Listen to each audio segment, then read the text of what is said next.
Bueno, muy buenas tardes a todos. Agradezco la presencia virtual del presidente honorario de la Academia de Ciencias Médicas de Córdoba, Zenón Sfaelo, señores excelentes, de los académicos eméritos, de los académicos y amigos. Presencia, con gran placer asumo la tarea de presentar al doctor Agustín Esteban, quien disertará en esta oportunidad sobre preservación de la fertilidad en cáncer de cuello uterino, con linfoadenectomía como tratamiento del cáncer inicial de cuello uterino, tratamiento conservador del cáncer del cuello uterino en tumores de menos de 2 centímetros. Doctor Agustín Esteban, escuchamos con gran interés su conferencia. La presentación y discusión de la conferencia a cargo del académico doctor Héctor Ferreira. Doctor Ferreira. Señor, muchas gracias, doctor presidente, señor presidente de honor, señor presidente de la academia, señores ex presidente, académico todos, muy buenas tardes. Bueno, siguiendo con la idea, yo diría, inteligente e interesante del presidente de la academia, doctor Bartolomé Allende, de ir recibiendo conferencias de gente joven, es decir, futuras promesas académicas importantes, que la academia ha invitado en el día de la fecha al profesor doctor Agustín Esteban. El doctor Esteban en este momento va a disertar sobre el tema que ya se refirió el doctor Bartolomé Allende, pero es jefe de servicio de ginecología obstetricia del Sanatorio Allende, es docente en medicina y reciente doctor en medicina y cirugía de la Universidad Nacional de Córdoba. Acaba de dictar su tesis doctoral hace poco menos de un mes. Si bien es egresado de la Universidad Católica de Córdoba en el año 1998, él hizo su residencia y el fellow en el Sanatorio Allende, el fellow de ginecología oncológica en el Hospital Nacional de Clínicas, donde siguió su carrera docente en el mismo hospital, Clínicas, y donde en este momento es profesor de la cátedra, profesor asociado en ginecología y oncológica. Es especialista en ginecología oncológica, es especialista en mastología, es especialista también en ginecología y obstetricia, y su pasantía la hizo en San Luis, en la Universidad San Marí, bajo la tutela del profesor Pericles Sinos durante 6 meses en el año 2007. Como digo, en el Hospital Clínica hizo la carrera completa docente, concursó para docente, profesor docente adscripto, como dije, y tiene en este momento, a pesar de su relativamente corta edad, más de 10 trabajos publicados en revistas con referato internacional, tiene 3 capítulos en libros publicados, más de 4 premios en ginecología, sobre todo en la especialidad de ginecología oncológica, que es la subespecialidad que él más realiza, una diplomatura en gestión de organización de salud y también estudios de postdoctorado de oncología ginecológica en la Universidad Nacional de Córdoba. Ha sido y es miembro titular de diversas sociedades nacionales e internacionales y relator en innumerables congresos nacionales e internacionales. Ahí lo vemos disertando, podemos ver alguna otra de las podemos pasar a alguna otra de las... Ahí está con su queridísima familia que lo ha apoyado en toda su carrera. La próxima, por favor. Acá tenemos uno de los premios, el último, digamos, de que recibió en el Congreso, en el 14 Congreso Nacional de Ginecología Oncológica. La próxima, ahí lo tenemos disertando en el último Congreso de Mastología. La próxima, y presentando un trabajo.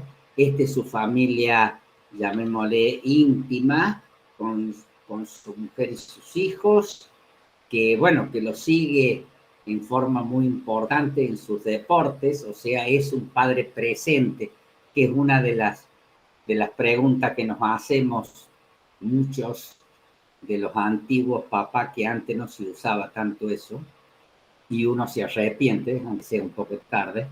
Acá vemos que también todavía tiene algunos veteranos con los que juega al rugby. La próxima. Bueno, con su queridísima esposa, que como digo, la que lo acompaña en todas estas cosas y que le ha permitido, porque siempre detrás de un buen hombre o un gran hombre hay una gran mujer. La próxima.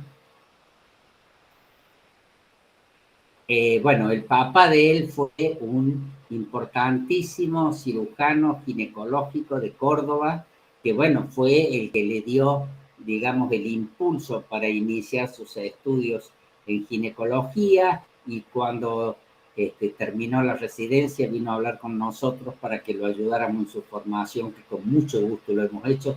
Digo con mucho gusto porque el doctor Esteban, además de ser un excelente profesional, es una excelente persona y vale la pena decirlo. La próxima.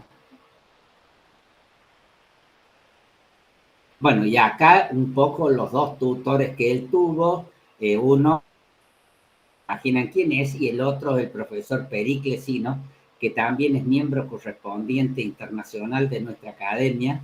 Creo que hace 2 años lo presentó, no, y antes de la pandemia, porque lo hicimos todavía en vivo, porque el doctor Periclesinos también es de Córdoba, es del barrio Yapeyú, él siempre es orgulloso de eso y todavía no ha perdido la tonada cordobesa como nosotros. Bueno, doctor Esteban, vamos a estar muy entusiasmados en escuchar su conferencia, que es un tema sumamente importante y de actualidad, porque en este momento que tenemos mayor sobrevivientes de pacientes post-cáncer, bueno, algunas de ellas, lógicamente, quieren preservar su fertilidad y de eso fundamentalmente se ocupa su tema. Y como digo, es un tema muy importante porque si bien hay publicaciones al respecto, es un tema que todavía no ha terminado, digamos, de madurar completamente, o sea que es de perfectísima actualidad en este momento. Doctor Agustín Esteban, la academia lo va a escuchar con mucho gusto y con mucha atención. Bueno, muchas gracias. Se escucha bien, ¿no es cierto? Muchas gracias por la presentación. Quiero agradecer a la Academia de Medicina de Córdoba por este honor de poder disertar entre ustedes. El lugar, como lo dijo el doctor Ferreira, que nos dan a los médicos jóvenes, creo que es muy importante. Creo que poder tener la experiencia de los grandes en edad y grandes médicos, y poder compartirlo con ustedes es muy importante para nosotros los jóvenes. Voy a compartir pantalla, así podemos comenzar.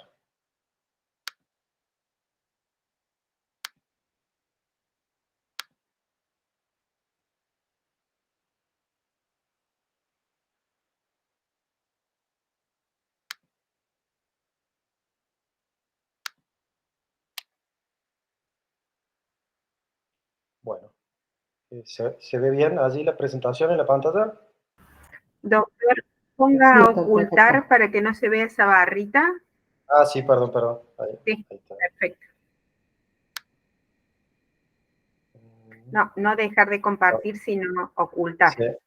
No, Ahí sí, pero no estamos sé de por nuevo. qué me hizo. Perfecto. Ahí estamos. Apreté ocultar y me cambio el otro. Ah, No sé por qué. ahí está perfecto. Ah, no. No, Ese no. no, ahí sale de nuevo. Pero cuando Sí. toco ocultar me quita todo. A ver, A ver, voy a volver a ¿no? intentarlo de nuevo, Perfecto, doctor. por las dudas que... Sí.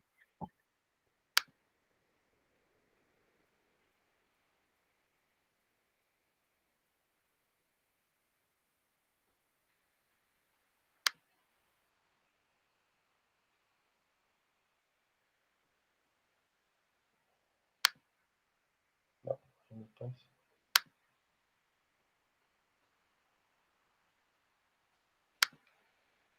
no, me lo quita, no No. sé por qué. Bueno, no se preocupe, doctor. No se preocupe. Si quiere avanzar, Bien, es no sé una por qué, barrita. pero... Sí, sí, es la barra de allí, es la que estoy Sí. utilizando, pero no sé por qué me la... ¿La puede correr con el cursor hacia arriba o Eso no? estaba ¿O está intentando, fija? a ver. Ahí la corrí hacia arriba. Perfecto, como para que dificulte menos. Ahí se ve mejor.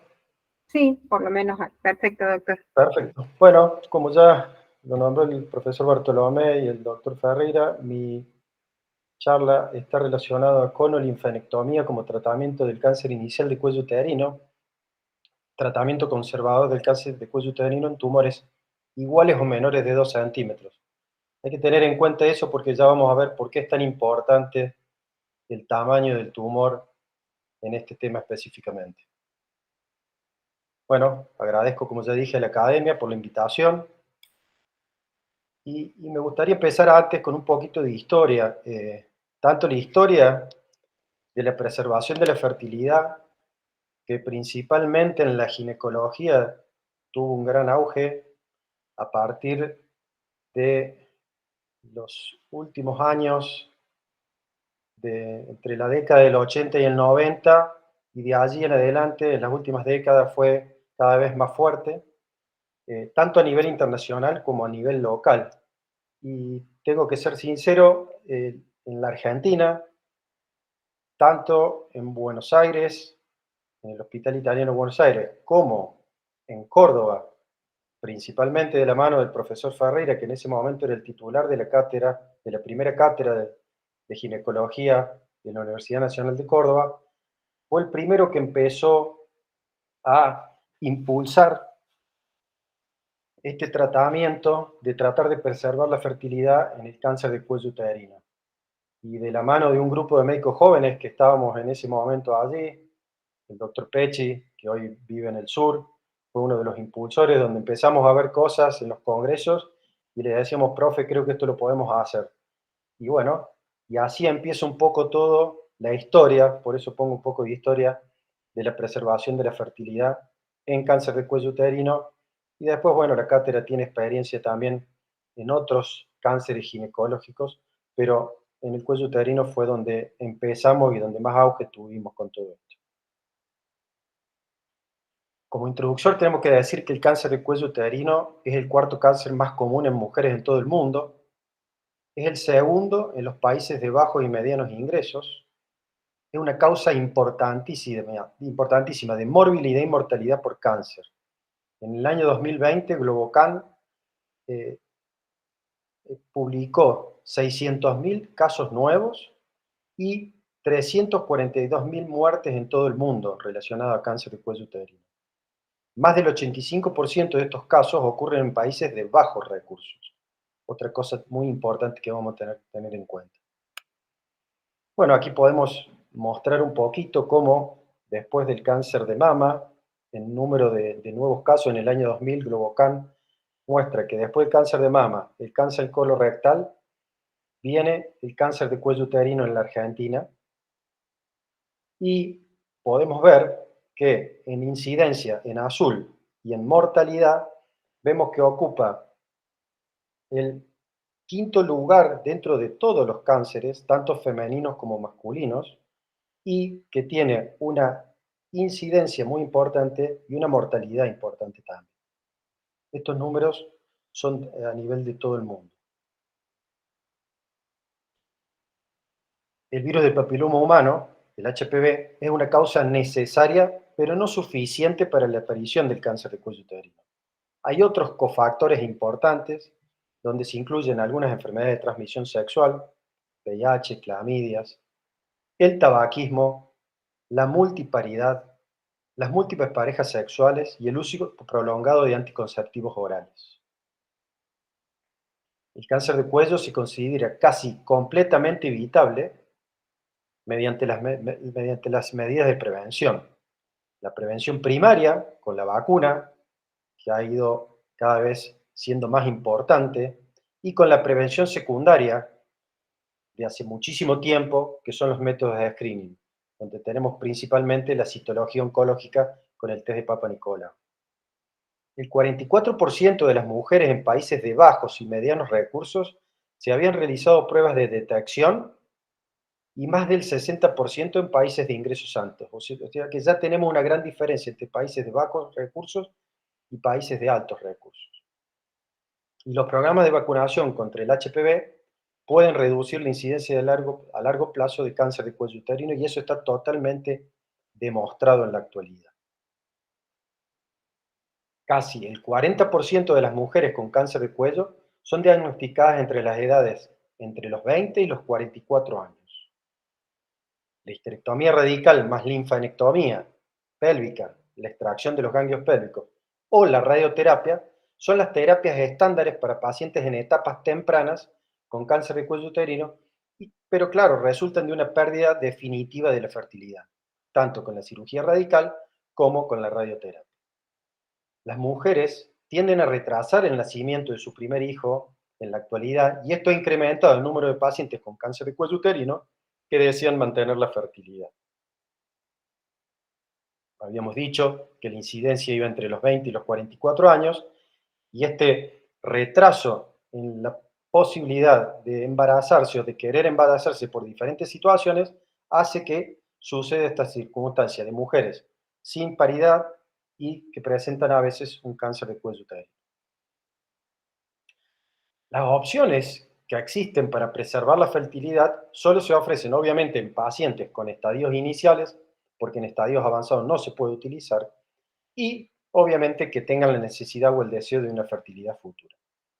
Y dentro de los procedimientos que tenemos en la actualidad son la conización de cuello uterino en ciertas circunstancias y la traquelectomía vaginal o abdominal radical, y que allí yo pongo que es la más aceptada, o por lo menos era la más aceptada hasta los últimos años.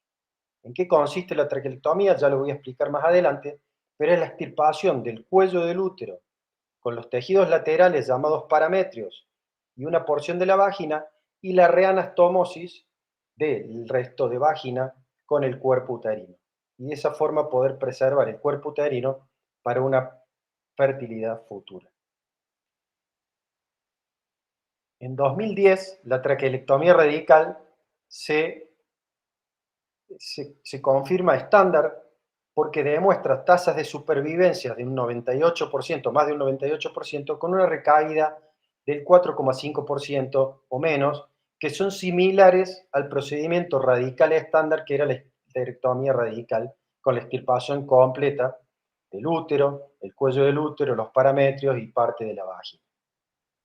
Pero sabemos que estas cirugías, tanto la traquelectomía como la histerectomía radical, tienen morbilidad significativa, como es la disfunción del tracto urinario, la disfunción sexual, la disfunción colorectal. Todo esto relacionado con la radicalidad, porque cuando hablamos de histerectomía radical o traquelectomía radical, estamos hablando no solamente de la extirpación del órgano, que es el útero con su cuello de útero, sino también de los parametrios.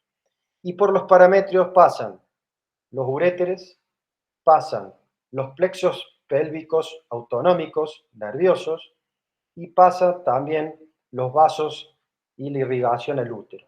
Entonces, cuando se produce la resección de los parametrios, a veces puede haber lesiones directas o indirectas de las vías urinarias, puede haber secciones de los plexos pelvianos, nerviosos, y esto traer todas estas consecuencias con estas morbilidades. Y obviamente que a pesar de que uno puede realizar una traquelectomía y preservar parte del cuerpo del útero o el cuerpo del útero, la fertilidad se ve reducida en todas estas mujeres en alrededor un 50%. La necesidad de la resección de estos tejidos laterales llamados parametrios en el cáncer de cuello uterino de bajo riesgo y bajo volumen tumoral ha sido cuestionada seriamente.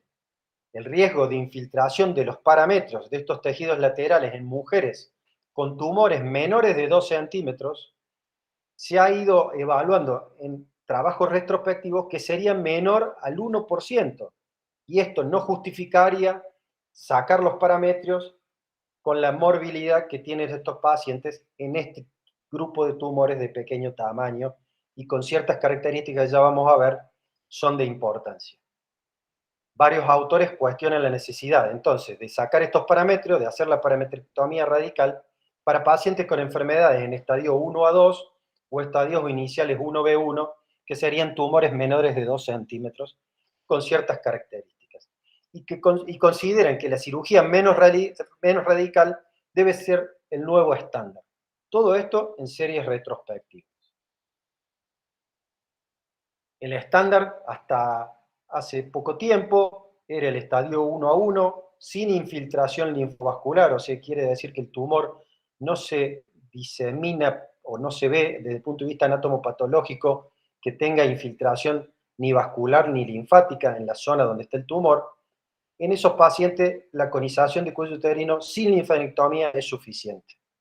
En el estadio 1 a 1, con infiltración linfovascular, hasta el estadio 1 a 2, 1B1, pero menores de 2 centímetros, la traquelectomía radical era el estándar con las comorbilidades y los riesgos obstétricos que esto tiene. Así surge la necesidad de desarrollar una técnica segura que disminuya adversidades. Y así fue como planteamos, como hipótesis de mi tesis, cómo realizar la conolinfadenectomía, o sea, una cirugía pequeña en el cuello del útero, tratando de extirpar el tumor, con la investigación mediante la linfadenectomía pélvica, extrayendo los ganglios pélvicos, como una nueva línea de tratamiento para este subgrupo de pacientes con pronóstico favorable de cáncer de cuello uterino inicial, con tumores menores de 2 centímetros, sin invasión linfovascular. Entonces, así empieza un poco la estrategia de esta hipótesis de tratamiento. Como objetivo principal era evaluar la seguridad de una cirugía más conservadora, que era el cono más linfadenectomía laparoscópica, porque anteriormente se hacía la linfadenectomía laparotómica a cielo abierto.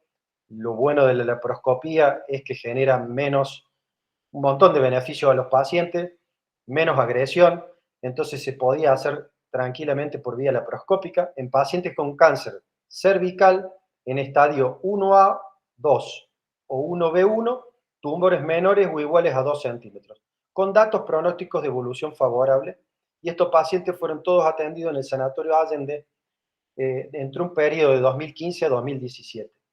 ¿Por qué lo pudimos hacer, digo hoy, en el Sanatorio Allende? Porque en ese periodo de tiempo, lamentablemente por cuestiones de tecnología, ni en el hospital teníamos la posibilidad, desde el punto de vista de la tecnología laparoscópica, de poder hacerlo allí.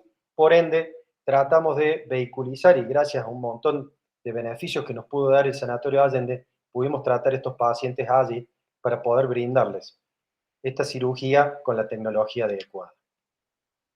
Los objetivos secundarios eran evaluar los resultados reproductivos, o sea, los embarazos de estas pacientes, la calidad de vida y la morbilidad que tenía esta cirugía, que después vamos a ver cómo fueron los resultados. Nosotros incluimos pacientes en el servicio de ginecología del Sanatorio Allende. Estos eran pacientes con diagnóstico de cáncer de cuello uterino, en estadio de buen pronóstico, y que las pacientes tuvieran deseo de conservar la fertilidad. Tenían que ser pacientes consecutivas, menores de 40 años, que ingresaron al servicio con los criterios de inclusión, era una muestra no aleatoria, y la población se conformó en total de 14 pacientes.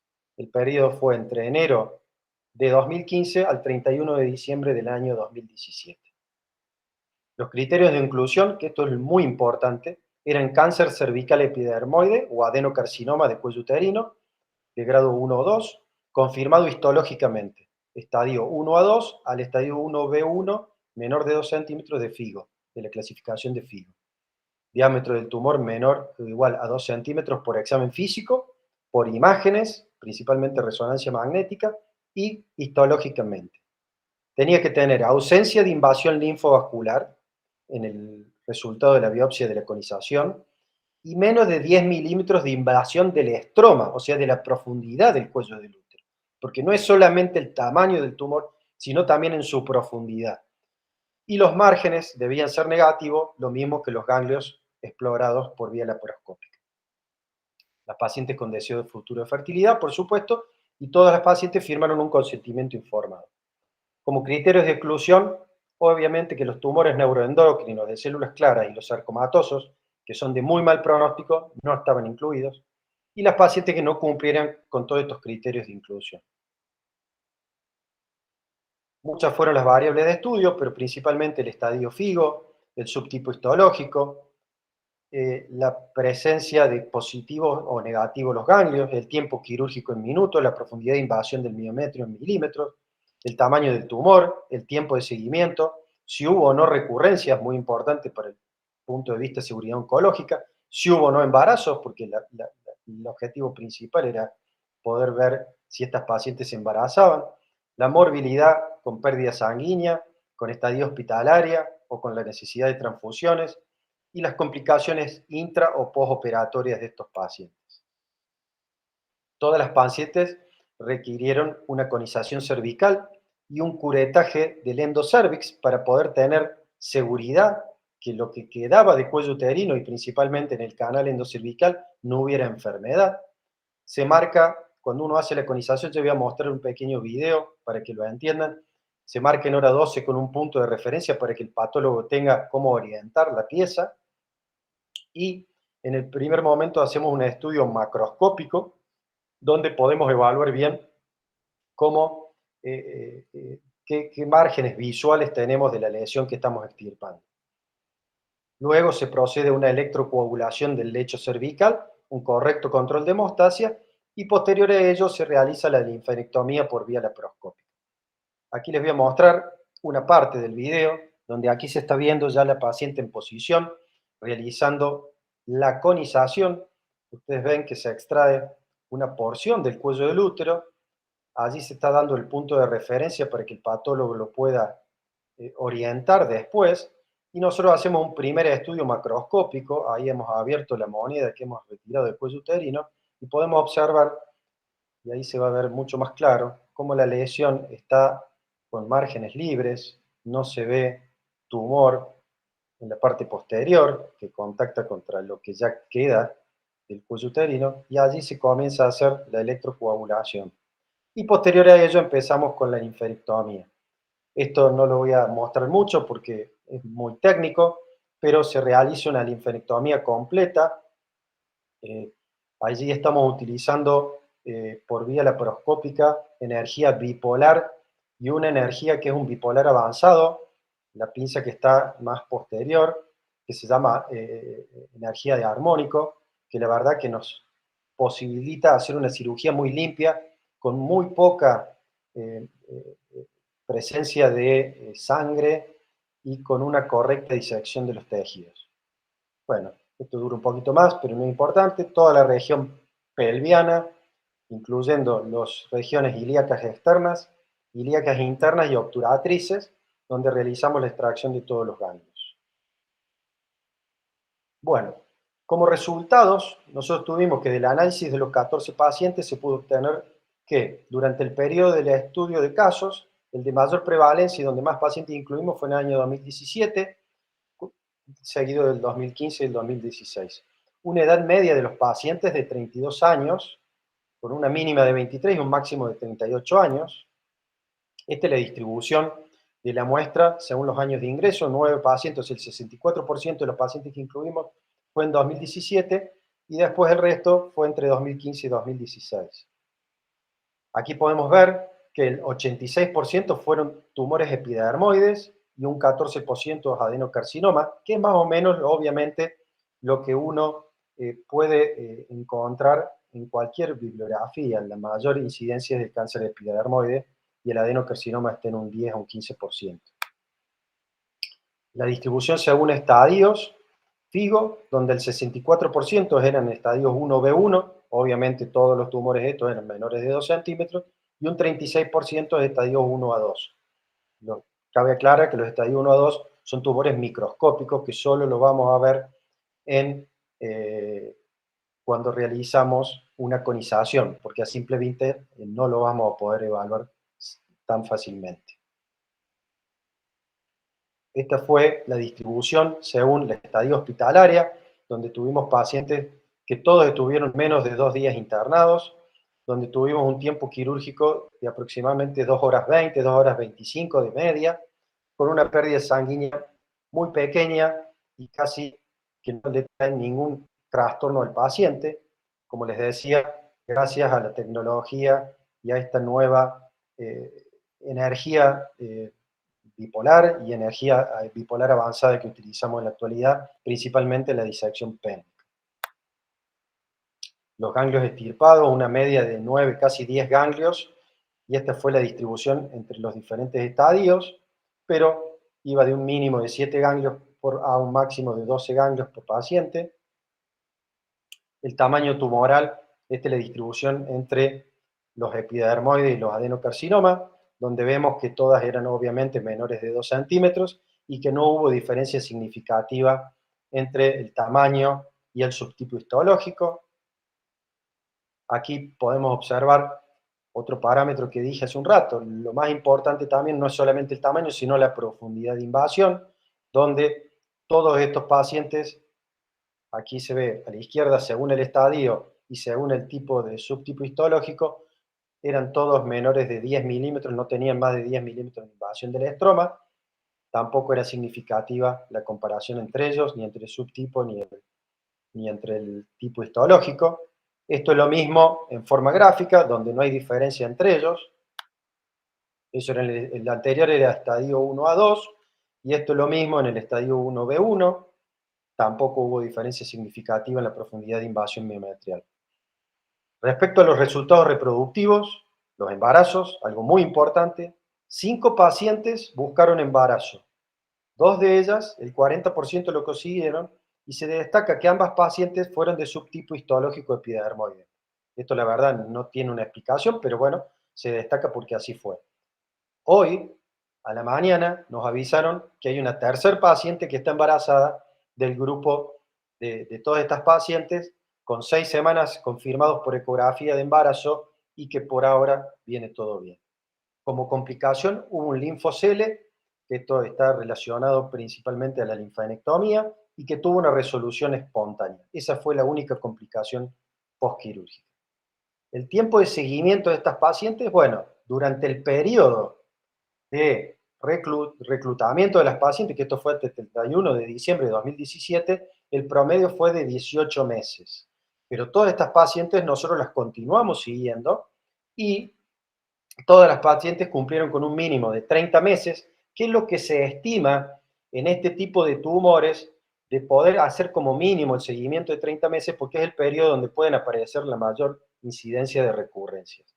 Pero nosotros continuamos en el seguimiento de estas pacientes y hasta la actualidad continúan en seguimiento sin ninguna paciente con recurrencia de enfermedad. Bueno, algo que era también importante dentro de los objetivos era saber un poco la calidad de vida de estos pacientes. Bueno, hay diferentes formas de evaluar la calidad de vida de estos pacientes. Nosotros utilizamos el cuestionario del Short Form 12, que es un cuestionario abreviado para poder medir un poco la calidad de vida de los pacientes oncológicos. Esta es una versión abreviada del Short Form 36. Se llama Short Form 36 porque eran 36 preguntas, y el Short Form 12 es una más reducida, donde se utilizan 12 preguntas, y cada pregunta tiene un puntaje, y esto el paciente lo puede contestar entre 2 o 3 minutos lo hace, el otro es mucho más largo. Y esto se realizó en los pacientes antes de la cirugía y 3 meses posteriores a su tratamiento quirúrgico, donde a pesar de algunas diferencias que vemos allí, que ya después lo vamos a discutir un poco, no se encontró diferencia significativa en el puntaje en el preoperatorio comparado con el postoperatorio. Bueno, para discutir un poco, tenemos que empezar a nombrar un poco lo que dijimos al principio. Los estadios iniciales del cáncer de cuello uterino se tratan principalmente con cirugía y menos frecuentemente con radioterapia.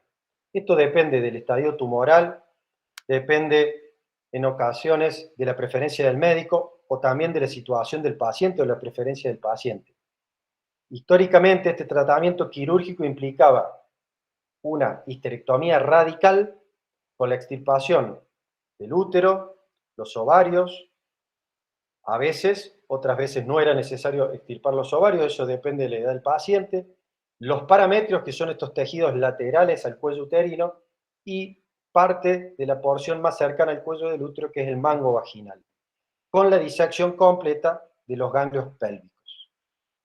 Como ya dije antes, esto trae una morbilidad postoperatoria importante, presentando fístulas, disfunción urinaria, disfunción digestiva, disfunción sexual y obviamente la pérdida de la fertilidad porque se extirpa completamente el útero.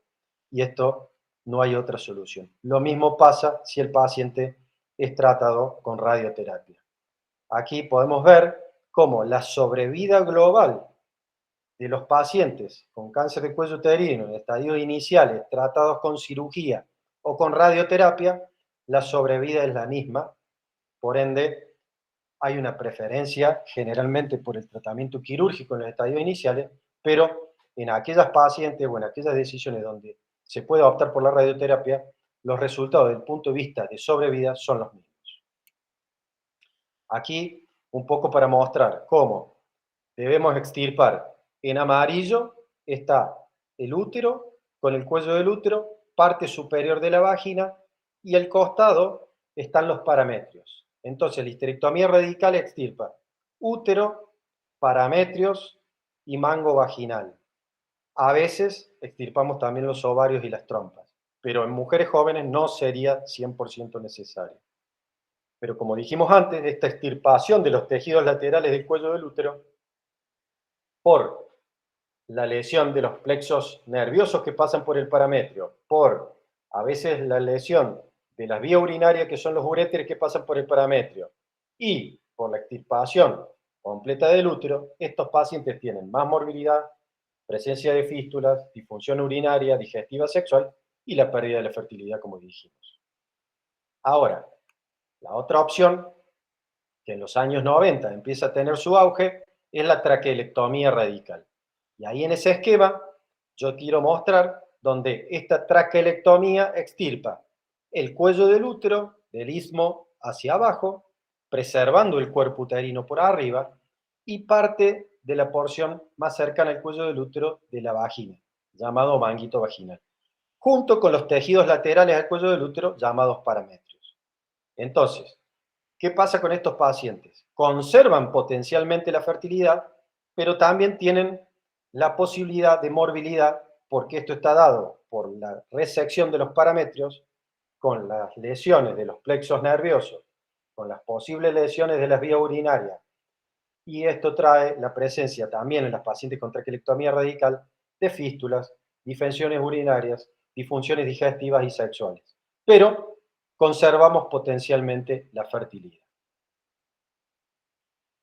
Los objetivos actuales del tratamiento del cáncer en general y principalmente en el cáncer ginecológico, obviamente que son la curación, una correcta sobrevida, una muy buena calidad de vida, y dentro de esta calidad de vida no solamente está la curación y la sobrevida, sino también la preservación de la fertilidad en mujeres que no han tenido o quieren mantener su fertilidad. Al principio hablamos de que el tratamiento del cáncer de cuello uterino ha tenido dos grandes cambios en las últimas décadas. Por un lado, fue el manejo de la cirugía mínimamente invasiva, la laparoscopía o la cirugía robótica en el manejo del cáncer de cuello uterino, y por otro lado, la cirugía de preservación de la fertilidad. Vamos a hablar un poquito sobre la cirugía mínimamente invasiva, repito, por vía laparoscópica o por vía robótica, y después volvemos un poco a la cirugía de preservación de la fertilidad. ¿Por qué es importante hablar un poquito sobre el manejo de la cirugía laparoscópica del cáncer de cuello uterino? Porque sabemos muy bien que en las últimas décadas uno de los avances quirúrgicos dirigidos a reducir la morbilidad de los pacientes tratados con cirugía es el uso de las técnicas mínimamente invasivas, la laparoscopía y la cirugía robótica. Y hay muchas ventajas, pero las principales son la estadía hospitalaria en menos, posiblemente menos complicaciones.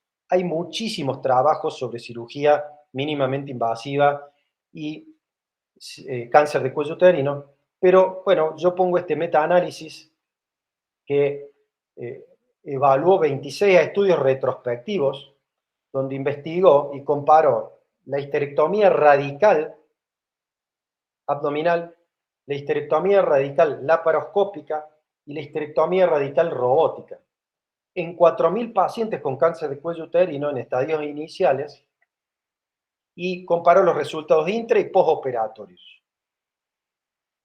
Los resultados fueron que el procedimiento robótico llevaba un poquito más de tiempo, pero tenía menos pérdida de sangre, tenía menos complicaciones relacionadas con la herida, son cicatrices mucho más chicas, había menos morbilidad con procesos febriles y la estancia hospitalaria era mucho más corta que la histerectomía radical abierta. El abordaje laparoscópico fue equivalente a la histerectomía radical también asistida por robot. ¿Qué pasa? Se empieza a ver que hasta ahora habían evaluado todos los resultados del beneficio de la laparoscopía en el cáncer de cuello uterino manejado por cirugía mínimamente invasiva, pero no se había evaluado la seguridad oncológica de los pacientes tratados por esta vía. Y desde el año 2006, el manejo de las pacientes que habían sido manejadas por cirugía mínimamente invasiva, laparoscópico-robótica en los Estados Unidos, se empezó a ver que había una disminución en su supervivencia. Y esto llamó mucho la atención. En el año 2018 aparece un trabajo que lo publica el doctor Pedro Ramírez, que también estuvo en la Academia de Medicina de Córdoba antes de la pandemia y fue condecorado allí. Y él mostró en este trabajo, donde el principal objetivo era ver los resultados oncológicos, porque ya sabíamos que la cirugía mínimamente invasiva, con respecto a su recuperación, con respecto a su estadía hospitalaria en menos complicaciones, era mejor, pero no se conocían los resultados oncológicos, la seguridad de esta cirugía en el manejo de los tumores de cáncer, en los tumores de cuello uterino. Y esta supervivencia en menos que se empieza a ver desde el año 2016 para acá, llama la atención. Y ellos comparan la histerectomía radical abierta comparada con la histerectomía radical mínimamente invasiva, laparoscópico-robótica. Y el primer objetivo eran los resultados oncológicos. Y ellos ven que, aquí ustedes pueden ver en este pequeño cuadrito, donde el periodo libre de enfermedad en la histerectomía radical abierta era del 96,5% y en la histerectomía radical mínimamente invasiva era del 86%, o sea que había una importante diferencia. Y la sobrevida global de estos pacientes en la histerectomía radical abierta, la vieja cirugía laparotómica, era casi del 100%, y en los pacientes que habían sido manejados por cirugía mínimamente invasiva estaba en un 93%.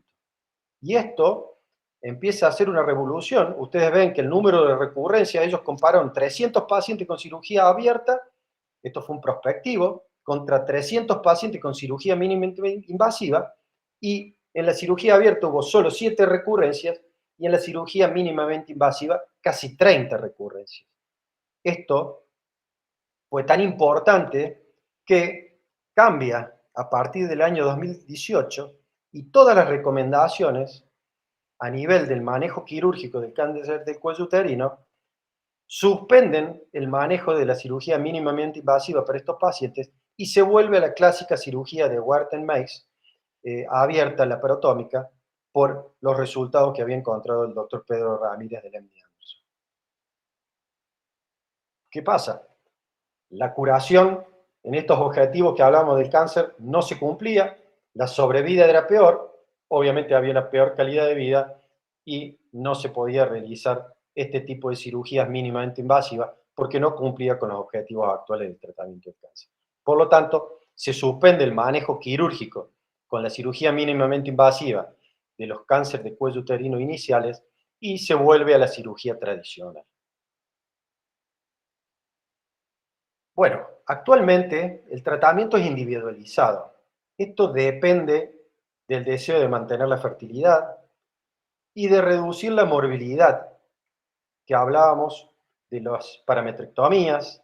También a nivel de la linfadenectomía, hoy hemos reemplazado la gran linfadenectomía por el procedimiento del ganglio centinela y también se puede hacer preservación de los nervios, de los plexos que pasan a través del parametrio y esto ayuda a que la cirugía tenga menos morbilidad.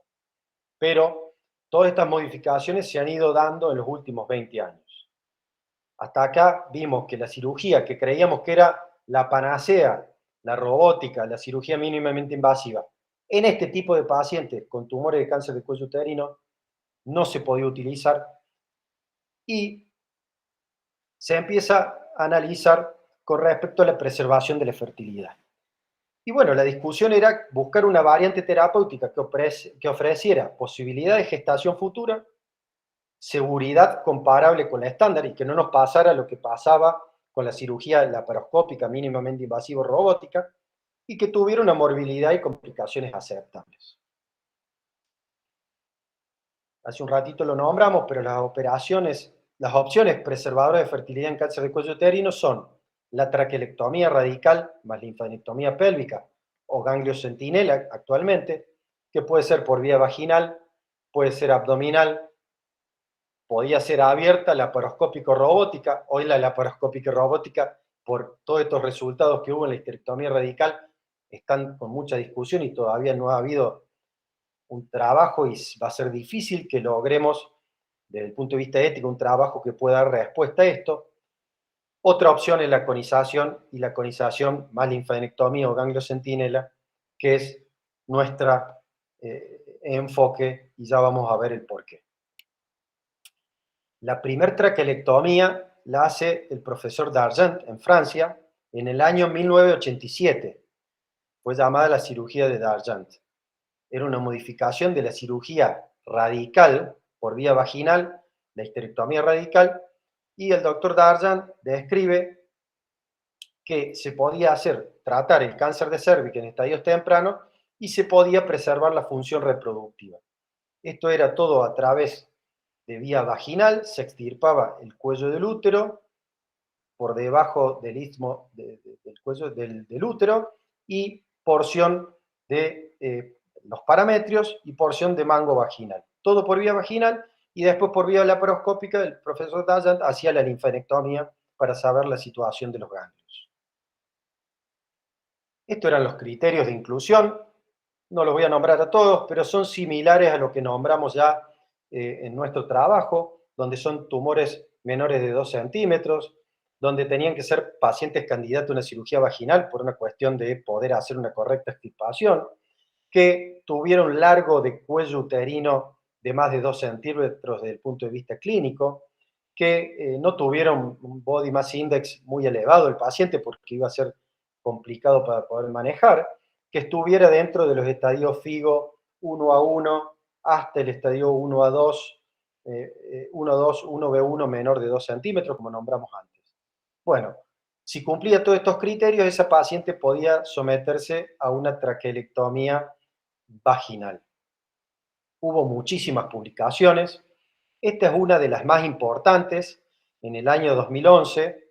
Fíjense que desde el 87, recién en el año 2011, la doctora Plante publica, debe haber sido la serie más importante individual de la serie de casos, 125 casos consecutivos, donde 106 pacientes se embarazaron y donde los resultados oncológicos, que era muy importante porque un lado eran los resultados obstétricos, las pacientes se embarazaron, y que tenía seguridad oncológica estos pacientes, eran similares a la histerectomía radical, con un 4.8 de recurrencias y solo un 1.6% de muertes por enfermedad en este grupo de pacientes.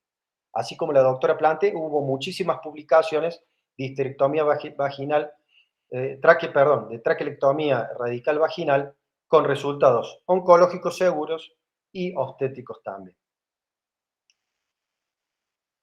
En el año 97, el doctor Smith publica la primera traquelectomía radical abdominal.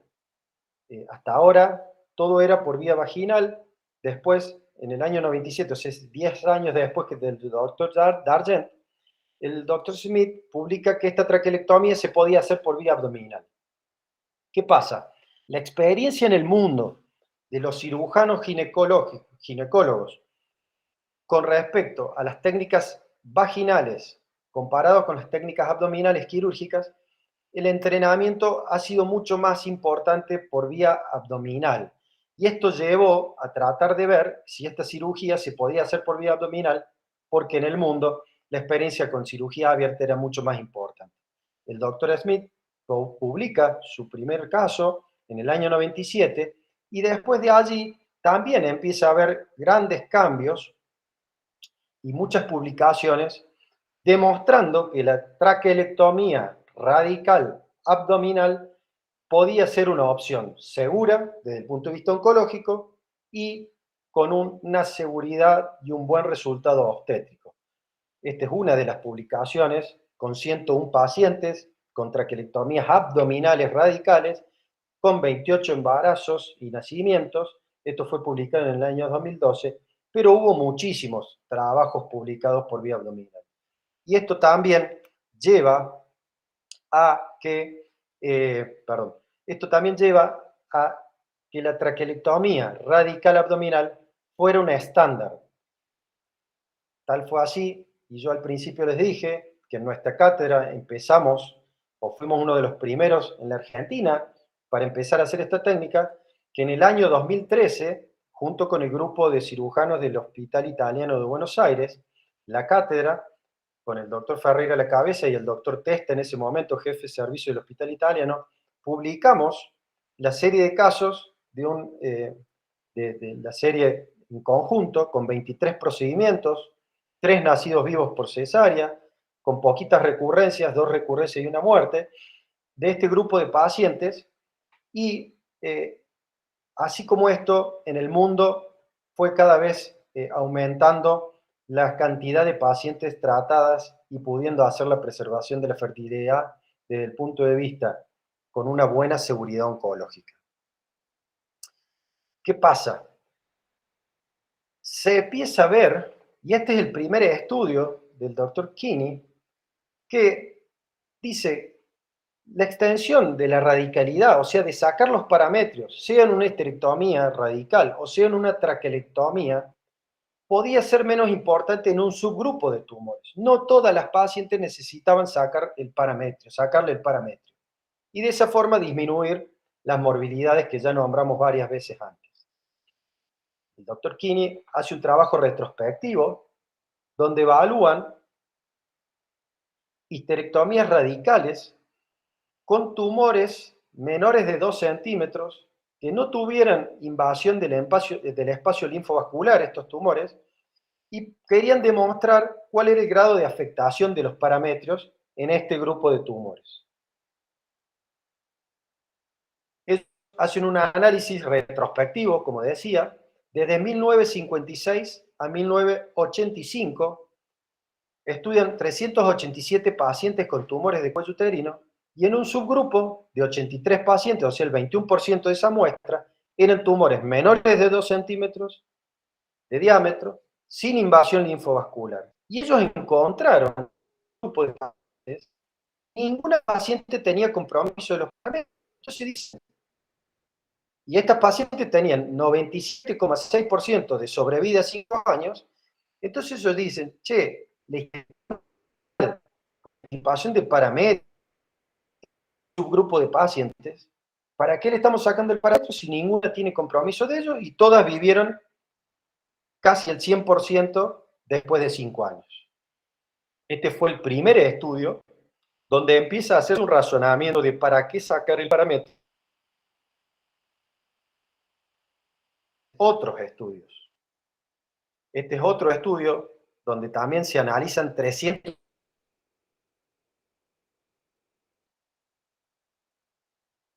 pacientes, o sea, un 7% había tenido compromiso de los parámetros.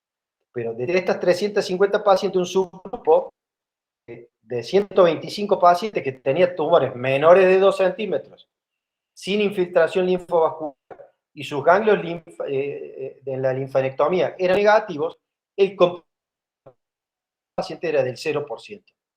Por lo tanto, había hecho una cirugía más grande, con mayor morbilidad, para sacar el parámetro y los parámetros no estaban comprometidos. Por lo tanto, había sido casi que innecesario hacer una cirugía tan grande. Otros autores concluyen que no solo el diámetro del tumor, sino también la presencia de metástasis ganglionares, la profundidad de invasión del fibromiocérvix eran factores importantes para tomar la decisión o no el parámetro.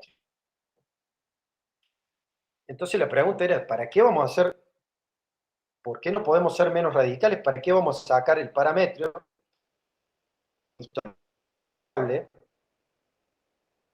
Presenta compromiso de los parámetros en las piezas de histerectomías radicales. Y aquí están nombres en 1995, con 387 pacientes, 0% de compromiso parametrial. Covens, en el año 2001, 500 pacientes evaluadas de histerectomía radical, 0,6% de compromiso parametrial. Wright, en 2007, 270 pacientes, 0,4% de compromiso del parametrio. Y del MD Anderson, compañero del doctor Pedro Ramírez, 125 pacientes con tumores de buen pronóstico, 0% de compromiso parametrial. Esto empieza a ser tan importante, obviamente eran todas series retrospectivas, que es donde se empieza a hacer la gran pregunta de si hace falta extirpar el parametrio. Y los resultados de las pacientes que habían sido sometidas a traquelectomía radical, ¿qué se observó? Estas pacientes generalmente tenían un diagnóstico por una conización previa, y una vez que se hacía el diagnóstico del cáncer de cuello uterino, se planteaba hacer la traquelectomía para extirpar el cuello del útero, los parametrios, y ¿qué se encontró? Que en el 60 al 65% de estas pacientes que habían sido sometidas a traquelectomía radical, no había enfermedad residual en el cono. O sea, la primera biopsia en cono que se le había hecho, había extirpado el tumor. Entonces, se le estaba sacando todo el cuello del útero y al 60% ya no tenía enfermedad. Y se le sacaba el parametrio y en tumores menores de 2 centímetros, ninguna tiene compromiso de los parámetros. Entonces, ¿para qué estamos haciendo una cirugía tan grande? La extensión lateral de esta cirugía, la parametrectomía, como ya lo dije muchas veces y es importante volverlo a nombrar, produce denervación vesical, disfunción sexual, disfunción defecatoria, todo esto por los plexos nerviosos autonómicos que pasan por el parametrio, mayor posibilidad de sangrados intra y postoperatorios por los vasos de irrigación del útero que pasan por el parametrio, y la posibilidad de fístulas, principalmente urinarias, porque los uretres transcurren a través del parametrio. Entonces, la gran pregunta es no hacer parametrectomía, y ese creo que era la incógnita que había que tomar como decisión. Y aquí empieza una desescalada de tratamiento que empieza ya con las primeras cirugías de preservación de fertilidad, con las traquelectomías, pero dentro de la radicalidad. Y esta desescalada lleva a que se pueda plantear la posibilidad de la extirpación del tumor con una pequeña cirugía como es la conización de cuello uterino. Ahí a la izquierda ustedes pueden ver el dibujito del diagrama de cómo se extirpa en forma de cono la lesión donde está el tumor.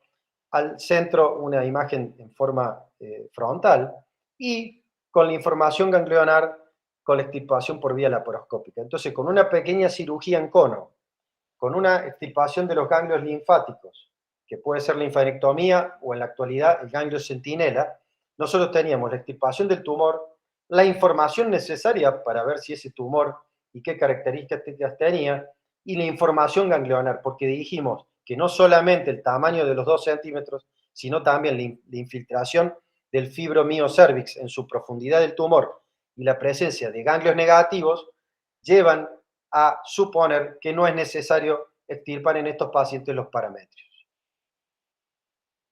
Y tenemos que definir un tumor de bajo riesgo para poder hacer esta cirugía. Y el bajo riesgo en estos tumores son tumores epidermoides o adenoscarcinomas que sean menores o iguales de 2 centímetros, que no tengan más de 10 milímetros de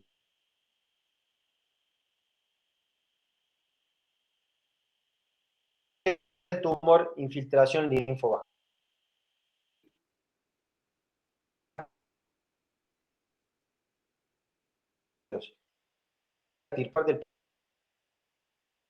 Necesaria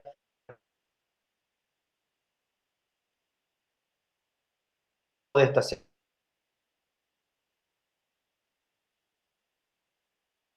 corte de los 2 centímetros.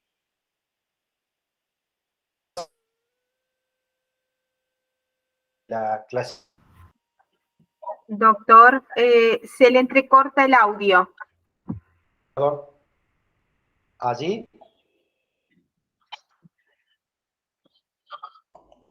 Ahí está mejor, doctor, sí.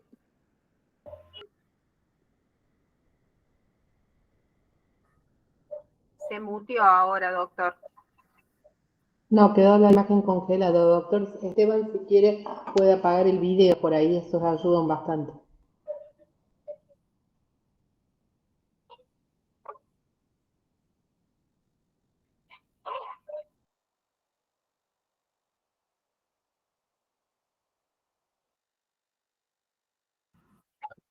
Ahí estamos.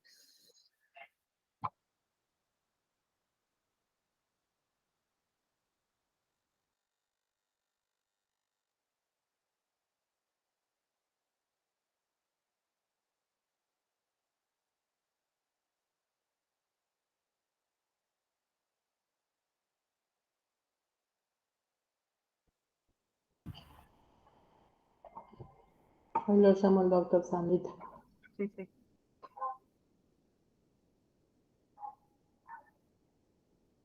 Está con problemas de conexión, de conectividad.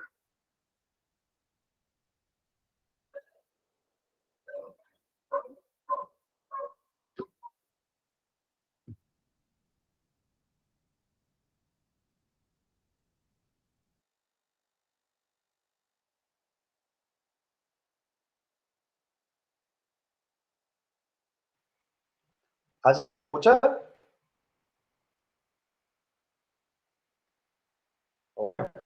Ahora mejor, doctor. Ahora Bueno, mejor. a ver, voy a probar ahí. Voy a probar ahí. Sí, perfecto. ¿Ahí me escuchan? Ahí está. Ah, sí, tiene sido un problema de Lo internet. escuchamos bien, doctor. Sí, sí, estaba con la red. Perfecto. Voy a dejar la Doctor, cualquier imagen. cosa, si usted quiere, puede compartir, pero usted sacar su video. A veces pasa eso, que cuando uno deja el video se empieza a pixelar a veces. Bueno, ahí saco el video Bien. Perfecto. y ahí comparto Tenemos nuevamente. que compartir. Correcto.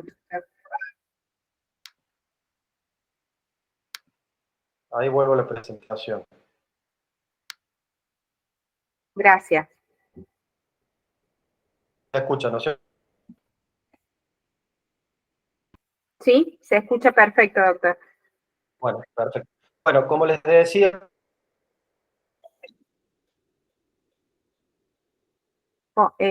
Póngala en forma de presentación, perdón, doctor. No, no hay problema. ahí no me lo están viendo.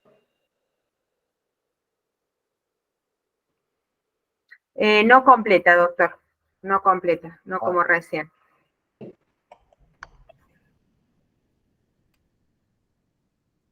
¿Quiere salir y volver a entrar, doctor, el Sí, link? cómo no. Ahí está. Ahí está. Ahí está. Ahí está.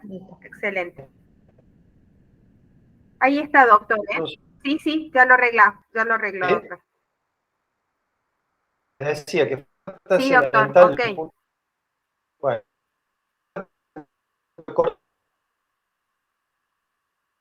coordinación integración para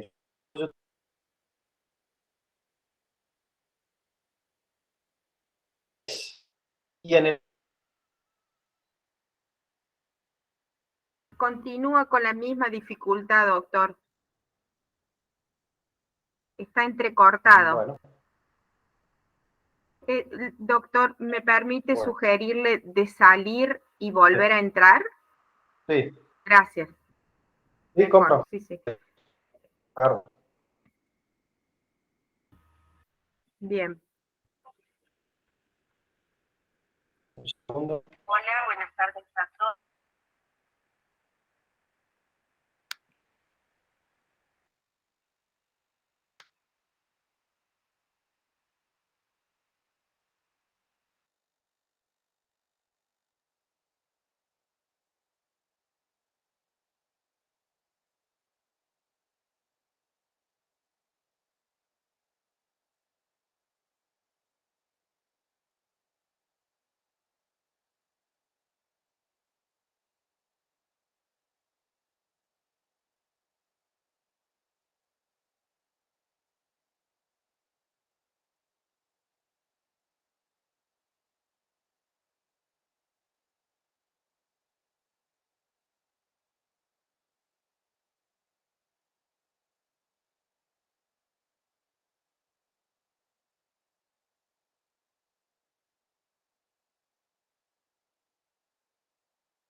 Ya se vuelve a conectar el doctor, sino que modificó el router para poder tener mejor conexión. Gracias, Eli.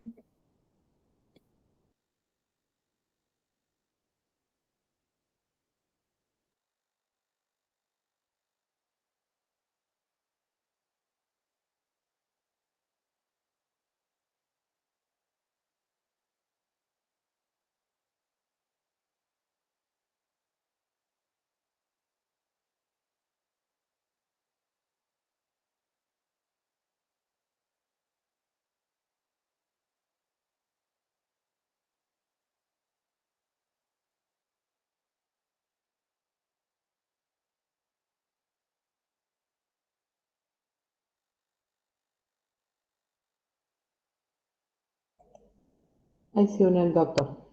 ¿Se escucha ahí? Perfecto, doctor. Bueno, voy a sacar mi video, así no me molesta, y voy a compartir pantalla.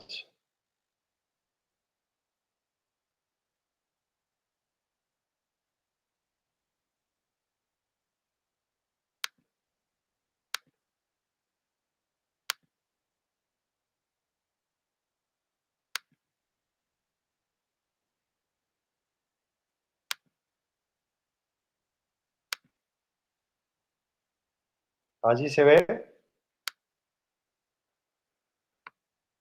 Excelente, doctor. Perfecto. Perfecto, entonces Corra un sigo. poquitito hacia arriba la barra. Exacto. Perfecto, doctor. Ahí Gracias. está. Puede haber un pequeño Perfecto. delay, pero creo que allí está. Bueno, No, continúa. pero se escucha bien. Les decía que el punto de corte de los 2 centímetros, la Federación Internacional hace un recambio en el año 2018 y divide el estadio B en 3 grupos, y el 1B1 incluye los tumores de menores de 2 centímetros para la posibilidad de hacer cirugías menos radicales, o la opción menos radicales, tratando de no sacar el parametrio para hacer menos compleja la cirugía, y la opción de preservar la fertilidad en aquellas pacientes que lo desearan.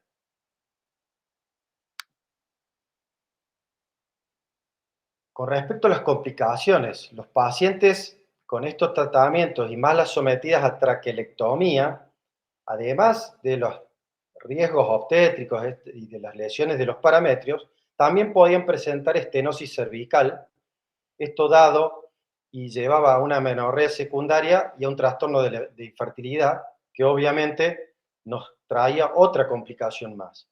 Esto principalmente estaba dado por la reanastomosis del cuello de la vagina al cuerpo uterino, y estas estenosis cervicales fueron descritas principalmente por una revisión muy importante que hizo el doctor Nesat en el año 2020, y hablaba de que alrededor casi del 5% de las pacientes tratadas por traquelectomía tenían estenosis cervical.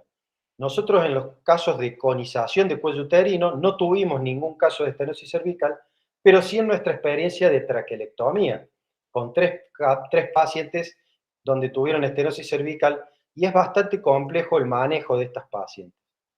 Como complicaciones de la linfectomía tuvimos un linfocele de resolución espontánea en la serie de casos de conización de cuello uterino y 2 casos en la serie de traquelectomía, todos ellos de resolución espontánea. Por lo tanto, por suerte, eso no trajo tantos dolores de cabeza.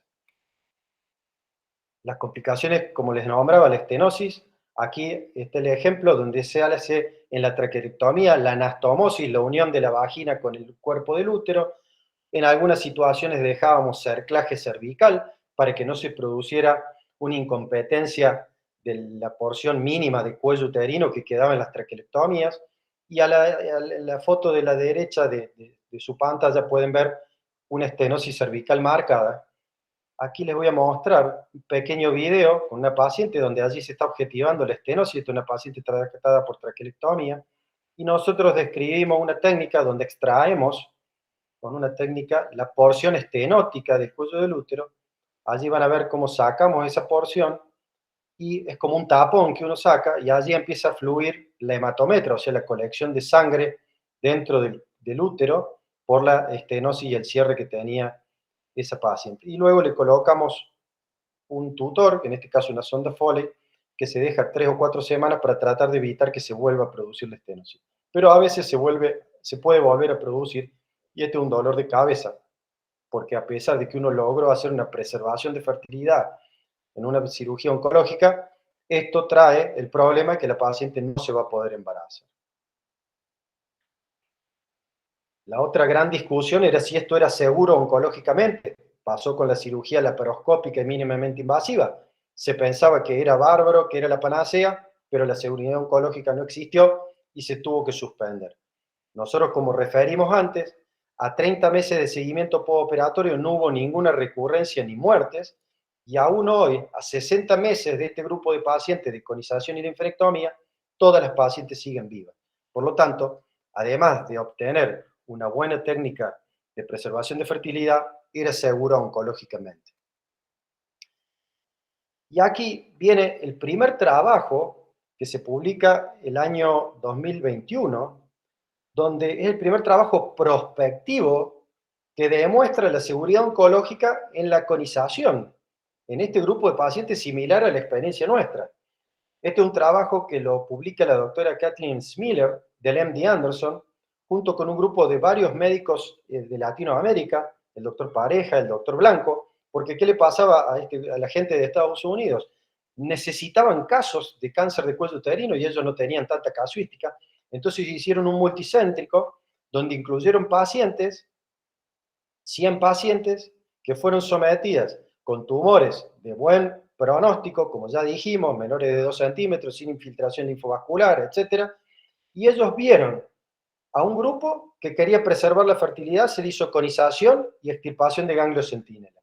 Y a otro grupo, que las pacientes que no querían hacer conización, solo se le hacía la conización para el diagnóstico y después eran sometidas a una histerectomía simple, no una histerectomía radical sacando los parámetros, y ganglios centinela. ¿Y qué encontraron?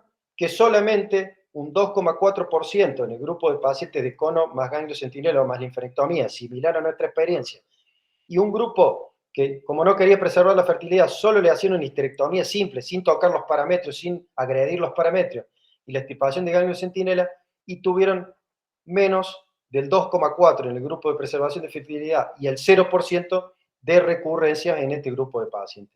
Esto también demuestra que esta cirugía era segura y además tenía una buena resultado obstétrico. En el año 2023, hace 2 meses, la doctora Marie Planté de Canadá trajo y hizo la presentación preliminar, esto en Buenos Aires, en el Congreso Argentino, y en ASCO, esto lo hizo en abril, del ensayo SHAPE Trial, donde ella evalúa pacientes con tumores de bajo riesgo, epidermoide, adenocarcinoma menores de 2 centímetros, sin invasión del estroma de más de 10 milímetros, evaluados por biopsia y por resonancia magnética, y evaluó 2 cosas. Por un lado, las recurrencias que hubieron de estos pacientes. Estos pacientes solo fueron a histerectomía radical comparado con histerectomía simple. No hubo preservación de fertilidad. ¿Y qué demostró la doctora? Que tanto la paciente que fueron sometidas a histerectomía simple, con un 2,5% de recurrencia pélvica, fue similar a la histerectomía radical en aquellas pacientes que le sacaron el parametrio, etc. Pero, ¿qué vieron? Que los eventos adversos agudos relacionados a la cirugía entre la histerectomía simple y la histerectomía radical fueron menores y significativamente, desde el punto de vista estadístico, a favor de la histerectomía simple, con un 42% de complicaciones o de eventos agudos adversos relacionados a la cirugía, contra un 50% en la paciente con histerectomía radical. Entonces, además de ser segura, la histerectomía simple, sin necesidad de sacar el parametrio, tenía menos complicaciones de esa cirugía. Y es lógico, porque uno tiene que hacer una cirugía mucho menos compleja desde el punto de vista técnico. Este trabajo todavía no ha sido publicado en la literatura, pero sí ya están los preliminares y van a demostrar todo esto que estamos diciendo acá y que la doctora nos planteó hace 2 meses en Buenos Aires.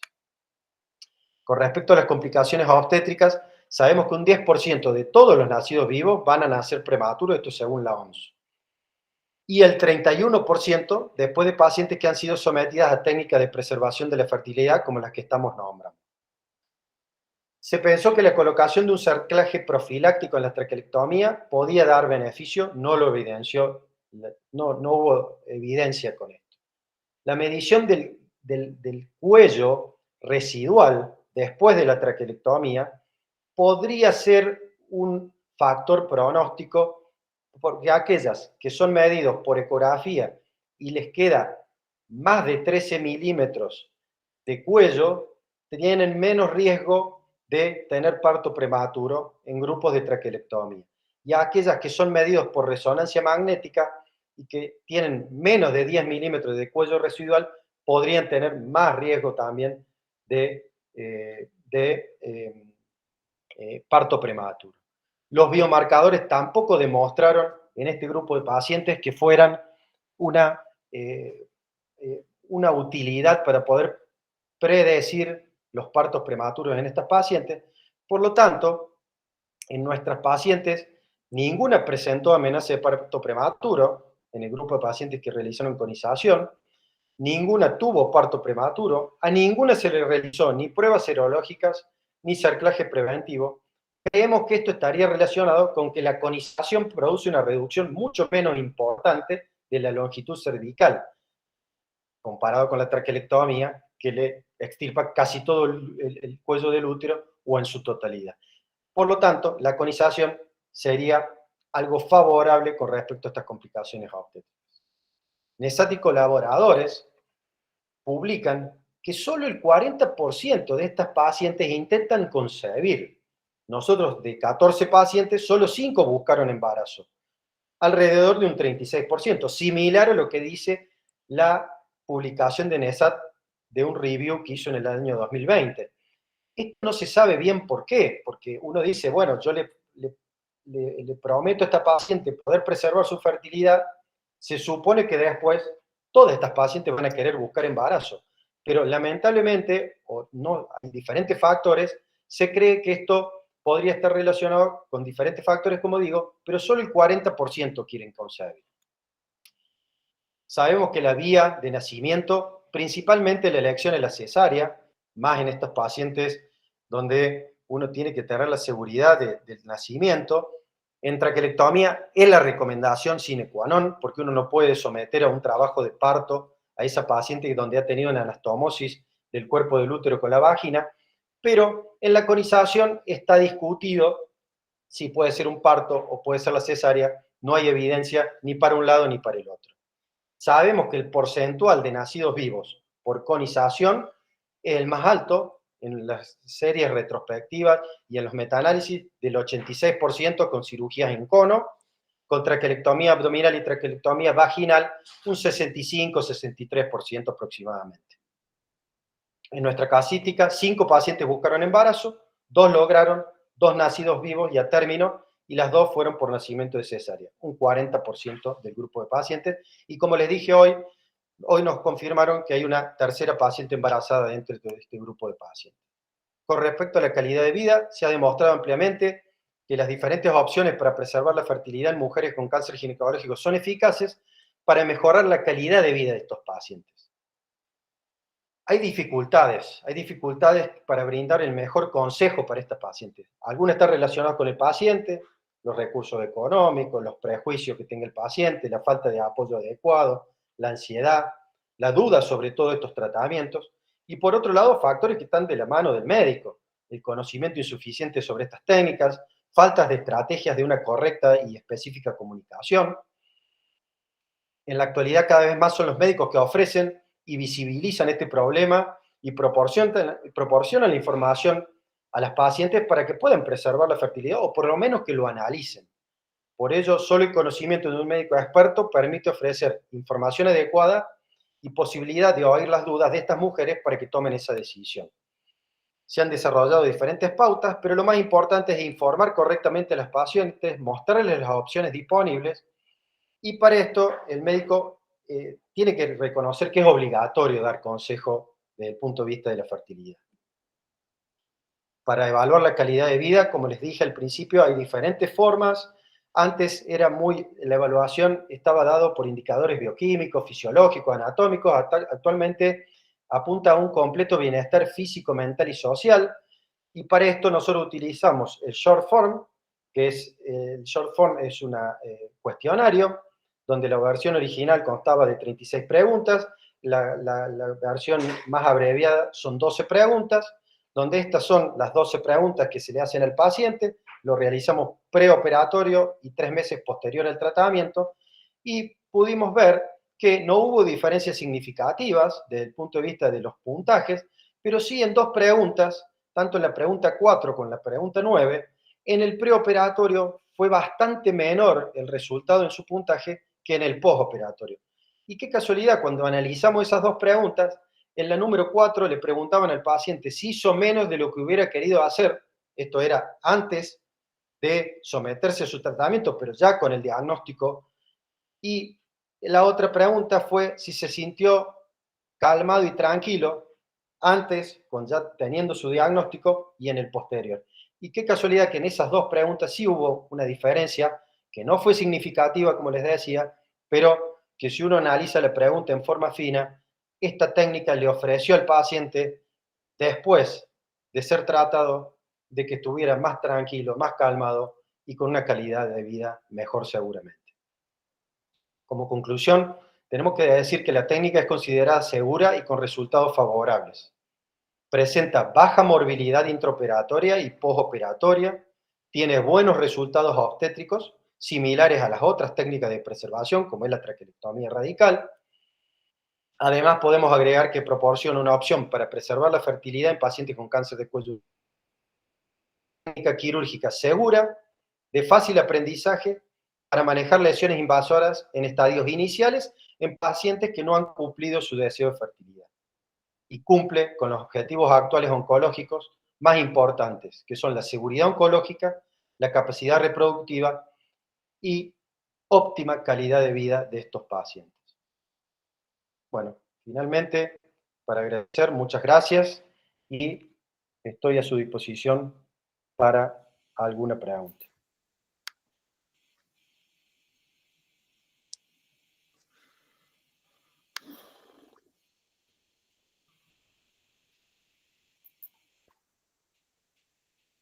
Perdón por el problema técnico. Perfecto, doctor. El doctor Bartolomé Allende, que levantó la mano. ¿Sí?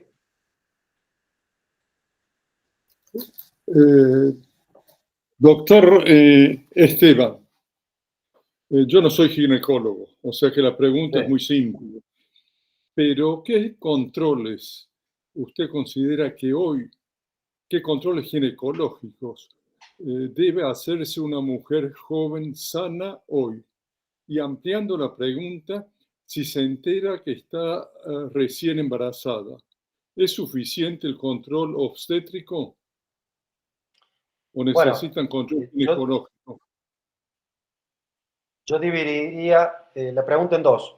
La mujer joven debe controlarse, debe hacerse un Papa Nicolau rutinario, aquella mujer que ya ha tenido relaciones sexuales a partir de los 18, 21 años o a partir del año que ya comenzó a tener relaciones sexuales. Eso debe hacer un estudio Papa Nicolau. También tenemos la prevención con la vacuna, que es muy importante, pero que no quita que esa paciente vacunada se deba controlar con sus estudios de screening, como es la citología. Eso por un lado. La paciente obstétrica embarazada, además de su control obstétrico, debe hacer su control ginecológico y la paciente se puede realizar sin ningún problema un estudio de colpocitología oncológica, que es el testeo de Papa Nicolau, sin ningún riesgo para la madre ni para el feto. Por lo tanto, está indicado, generalmente se le dice a la paciente que pase el primer trimestre para evitar y ver que el embarazo esté todo normal y puede realizarse el control sin ningún problema. No sé si le respondí, doctor Bartolomé. Sí. Gracias. ¿Alguna consideración?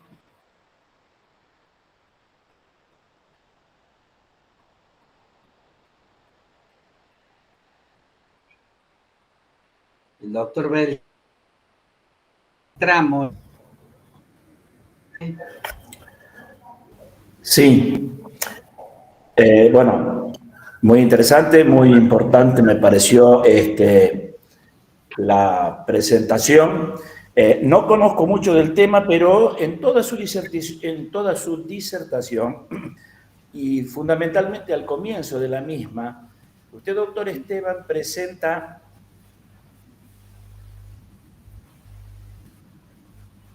y el tratamiento con radiación de esta patología de tumores pequeños en cuello de útero tienen la misma eficacia en cuanto a los parámetros que ustedes ahí han medido, que es sobrevida, y no me acuerdo en este momento cuáles eran los otros. Pero posteriormente, usted empieza, claro, va a trabajar, su presentación fue toda en base a la cirugía, y muestra entre los aspectos más relevantes la problemática de los efectos adversos que tiene, que por supuesto los enumera muy bien, perfecto. Mi pregunta concretamente es, en el caso de que se haga la radiación, ¿también tiene los mismos tipos de efectos adversos o en este caso serían mucho menores que aquellos que implica una cirugía? Bueno. Y dentro de los efectos adversos que uno puede sospechar en la radiación es el caso de la fertilidad. Si la dosis de radiación para controlar ese tumor es lo suficientemente elevada, digamos, para producir una esterilización.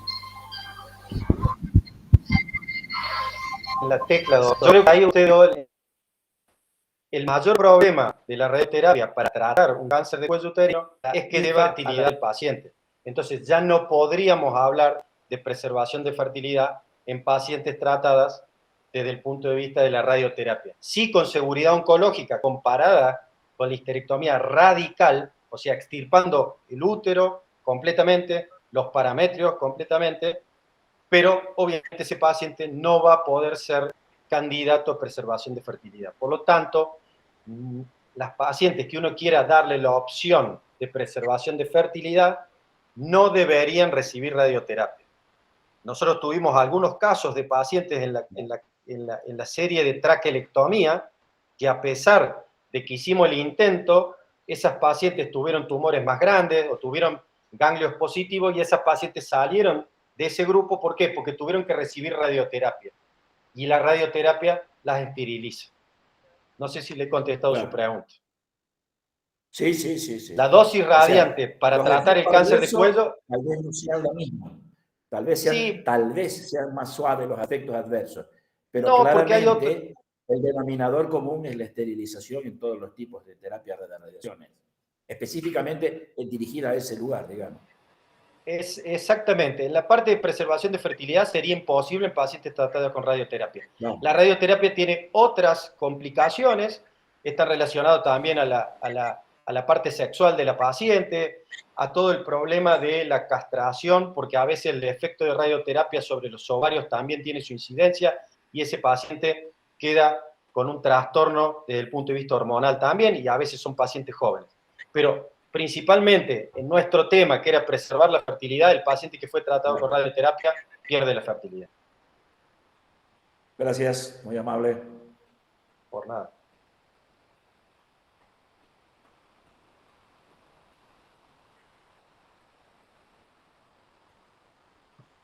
¿No hay más preguntas?